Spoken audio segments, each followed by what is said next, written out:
আমরা অনেকে এটা জানি না যে কৃষ্ণ মন্ত্রকে ব্রেক ডাউন করলে এর বাস্তবিক অর্থ কি আসে। হরে কৃষ্ণ কৃষ্ণ কৃষ্ণ হরে হরে, হরে রাম রাম রাম হরে হরে। এখানে হরে শব্দের অর্থ হলো হরা। হরা শব্দ থেকে হরের উৎপত্তি হয়েছে। হরা রাধারানীর একটা নাম।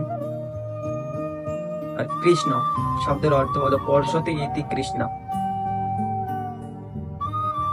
আর এখানে রাম শব্দের অর্থ হলো যে যিনি রমণ করেন, সর্বত্র রমণ করেন, বিচারণ করেন।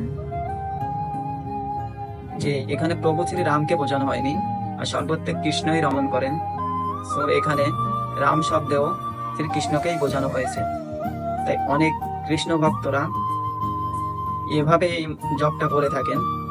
সেটা হলো রাধে কৃষ্ণ কৃষ্ণ কৃষ্ণ রাধে রাধে, রাধে শ্যাম শ্যাম শ্যাম রাধে রাধে।